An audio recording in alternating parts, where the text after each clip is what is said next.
Happy New Year! Bagong taon na ang ingay mo pa rin, Yuji. Bagong taon na pero hindi pa rin nagbabago yung feelings ko para sa'yo, Frida. Look, gusto pa rin kitang tirisin. Ang aga-aga, ikaw agad yung makikita ko. Ah, my eyes! Na-open ang aking mga eyes! Doon ka na nga! Ayoko nga, baka mamiss mo ko, no? Di ko kakayanin yun. Pusa na lang ako lalapit sa'yo para maramdaman mo na lagi akong naiirita sa pagmumukha mo. Ay, Frida, masama yan. Ang kamay ay hindi pinangahampas. Ang kamay ay pinang-holding hands. Akin na nga yan, your hand looks very lonely. Gusto mong isakal ko sa'yo itong kamay ko, ha? Tabi! Uy! Ano? New hair, new me ka ngayon? Napansin mo pala? Paano ko hindi mapapansin? Napakaganda ng anit mo. Oo na, ang pretty-pretty. O, isang beautiful eyes nga. Dali, isang beautiful eyes nga. Ewan ko sa'yo. Pikon! Pangit ka! Ikaw na naman, Frida. Nakita na nga kita kaninang umaga tapos nakita na naman kita ngayon. Huwag mo namang masyado ipahalata. Nagupong-gupo ka sa akin. Gusto mo sabunutan kita? Di gawin mo! Physical touch ang love language ko. You're hopeless. I'm hopeful kaya. I'm very hopeful na magiging tayo someday. Ano? Huh? Ano? Hindi naman ikaw yung kausap ko. Padar ka ba? Masyado ka namang asa-asa dyan, te. Nako, Frida. Buwas-buwas mo yung pagiging asado mo. Nasaan na yun? Ikaw kasi. Kakaupo ko lang tapos ganyan agad reaction mo. Grabe ka naman sa akin, Frida. Kukulitin mo na naman ako, iaasarin mo na naman ako. Uy, hindi nandito kaya ako para magtanong. Ganyan pala tingin mo sa akin, sige bye. Ano ba kasi yun? Sabi ko na hindi mo ako matitiis eh. Gusto ko lang tanungin kung ano yung New Year's resolution mo. Napaka-random mo naman. Kung random ako, edi sana tinanong ko yun during your birthday o di kaya sa araw ng mga patay. Ganda-ganda mo pero wala kang common. Sige, ituloy mo. Wala kang commonwealth. So ano nga? Seryosong tanong ba yan? Gusto mo bang palitan ko? Sige. Ano yung year resolution new mo? Ang New Year's resolution ko is to learn a new skill. Makakount ba sa new skill mo yung nabihag mo yung puso ko?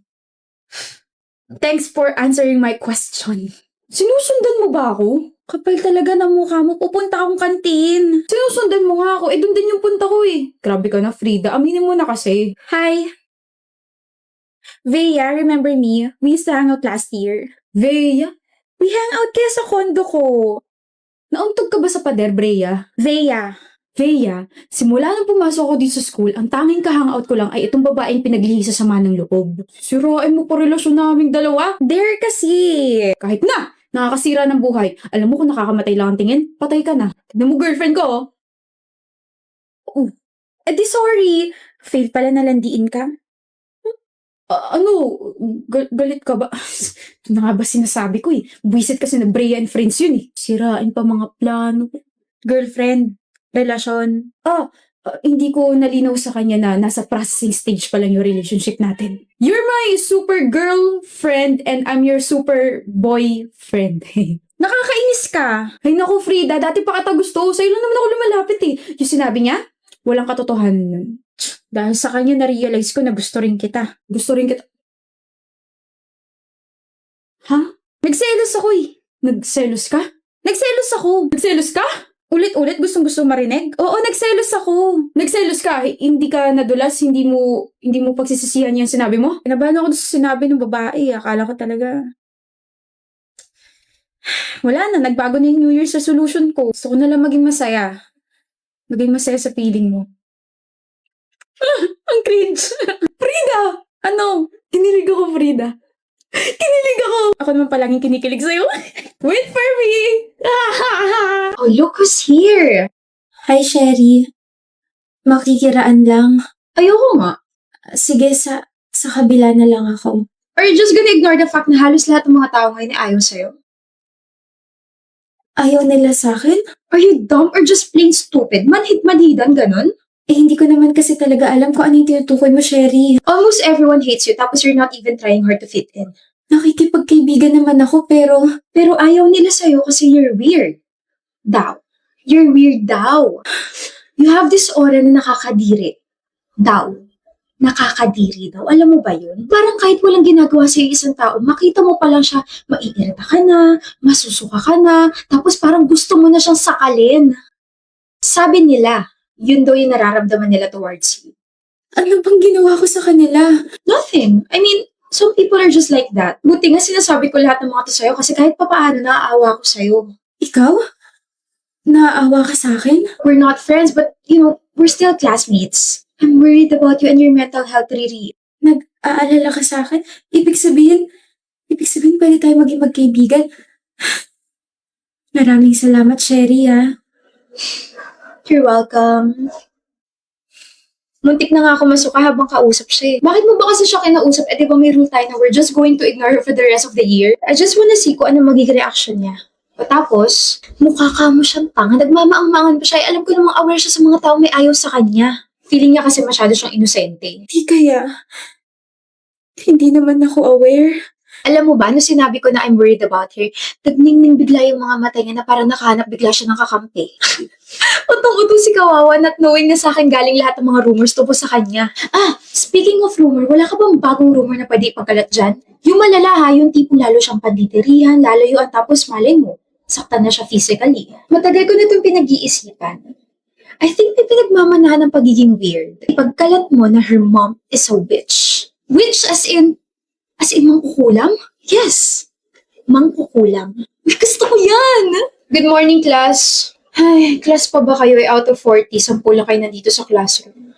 This is so heartbreaking. Ma'am, totoo po ba nasa ospital yung iba naming classmates? Yes, under observation pa raw sila. Yung iba nasa emergency room, tapos si Sherry, nasa ICU pa rin. Ano raw po nangyari? Nagsusuka raw sila ng itim na hindi alam kung ano eh. May mga uod, dahon, tapos may mga iba pang lumalabas kapag nagsusuka sila. Alam mo baka nakulam sila? Kulang? Nandito ka na pala. Ma? Ano nangyari sa'yo? Lipat na ako ng school, ma. Ano sinabi ko sa'yo, Riri?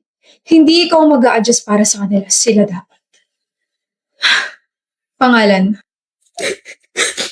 Marami po sila. Marami silang may ayaw sa akin. Kung ano pa yung mga pinagsasabi nila. Kahit 1,000 pa sila, ibigay mo ang mga pangalan nila. Ako nang bahala sa lahat. We're just trying to live. Kaya nga tayo umalis sa isang liblib na lugar para mamuhay ng normal. Para hindi na tayo nagtatago dahil yun ang nais mo, hindi ba anak? Pero kung ganyan sila sa'yo, aba hindi pwede. Huwag kang mag-alala. Mabait na ako. Papahirapan ko lang sila ng kaunti. Ayos na ba yan? Okay po. Ang buong pamilya ko po naniniwala sa kulam. Kulam? Kalokohan. Kaya nga sabi po, dapat lagi ka mabait sa kapwa. Kasi baka mamaya, triple yung bumalik na kasamaan sa'yo. Pas ako hindi ako naniniwala. Hindi yan totoo. Totoo yun. Totoo yung ginagawa ni Mama. May sinasabi ka, Riri? Po? Nagme-memorize lang po ako. Okay, let's start na. Don't tell me, nag-away na naman kayo, Jasmine. Ano pa bang bago? Pero diba healthy naman yung gano'n? Kapag nag-aaway kayo ng partner mo, mas nagiging strong yung foundation ng relationship ninyo. Kapag palagi kayo nag-aaway, may mali na sa inyong dalawa. You guys are toxic. Alam mo ba yun? Yung boyfriend mo masama ugali. Tapos ikaw naman, masama yung tama mo sa kanya. Ew, hindi kami toxic, Jeline. Okay, toxic kami, pero hindi ganun ka-toxic. Gusto mo yata, isa-isahin ko pa yung mga pinag-awayan ninyo. O sige ha, bibigyan kita ng 3. Ba't ka naka-short? Mainit, Owen eh. Magpalit ka, taba ng legs mo eh. Ano naman kung mataba? Akala ko ba you love everything about me? Totoo naman, I love everything about you but I want you to improve yourself. Magpalit ka, Jasmine, ng pangit eh. Sino yung yumakap sa'yo? Issue ka na naman, Jasmine. Nagtanong lang ako, issue agad? Wala yun. Sino nga yun, Owen? May binulong pa sa'yo tapos tumawa kayong dalawa and you had the audacity to hold her waist. Classmate ko lang yun. Clingy ah. Nakakasakal ka na, alam mo ba yun? Wisit. Alam mo, umuwi ka mag-isa mo, bahala ka dyan. Sabing ayoko nga eh. Eh bakit nga ayaw mo? Bakit ka ba namimilit? Eh gusto ko nga makita ng nanay at tatay ko eh. Alam mo namang matalim yung dila ko, di ba? Gusto mo ba sabihin ko sa harap nila ng pangit ang bahay ninyo? Sama-sama mo. Kung masama naman palang nagsasabi ng totoo, di sana matagal na ako nakakulong. See? Healthy ba yun? Minamanipulate ka lang niya, Jasmine. Wake up! Pero mahal ko siya. Tapos, mahal namin yung isa't isa. Tumingin ka nga sa akin. You deserve someone better. Kung siya na yung nakikita mong pakakasalan mo, abang may sira na dyan sa utak mo. Because why would you stay in a relationship na walang ibang ginawa kundi questionin yung halaga mo? Tama na. Best friend mo ko, okay? I want you to be happy but not in this situation. Maghiwalay na tayo, Owen. May nagawa ba akong mali? Marami. Huwag mo naman gawin sa akin to, Jasmine. We've been together for 2 years. I don't want to lose you. Eh di sana tinrato mo ako ng tama. Alam mo, I was stupid enough to stay dito sa relationship na to kahit na binababa mo na ako. Mahal kita. Okay? Mahal pa rin kita. But I think, give me a chance to improve myself. Ngayong nakikipaghiwalay ka na sa akin, I just realized something. Ibibigay ko sa'yo yung gusto mo. Maghihiwalay tayo, but please, let's still talk. I realized ayoko mawala sa buhay mo. I'm so sorry, Jasmine. Sabi niya, improve niya raw yung sarili niya. Jasmine? Pero hindi ako pumayag. Hindi ka pumayag? Bago ako natulog kagabi, nag-flashback lahat ng mga sakit na binigay niya sa akin. I mean, naging mabuti naman akong girlfriend sa kanya. But he will always find a way to mock me, hate me, hurt me. Kaya, hindi ako pumayag sa gusto niya. Ano sabi niya? Ipipilit niya pa rin daw yung sarili niya, habulin niya pa rin daw ako. Ang kapal ka mo ng mukha niya. Sobrang kapal. Tama yan. Iwan mo yung siraulo niyan. Yung mga ganyang lalaki hindi na dapat nag-exist. Single ka na? 3 weeks na. Welcome to the Single Healthy Happy Club, Jasmine! Out ka na sa toxic relationship mo. OA mo ah. O hindi yun, excuse me, nakakaparod kaya yun. Para ka nakawala sa headlock ng isang dinosaur. Ewan ko sa'yo. Fresh pa rin naman yung nangyari. Masakit pa rin, pero naniniwala ako magiging masaya rin ako. Kaya yan, pero parang hindi naman masaya yung friend natin na si Jess. Jasmine, ex mo to, diba? Ha? Sinend kasi ng boyfriend ko tong photo na ex mo ngayon. Nakita niya si Owen naglalaro sa arcade. O tapos, alam ba ng boyfriend mo na break na kami ni Owen? Naglalaro siya kasama ng best friend mo, Jasmine. Magka-holding hands sila. Ito,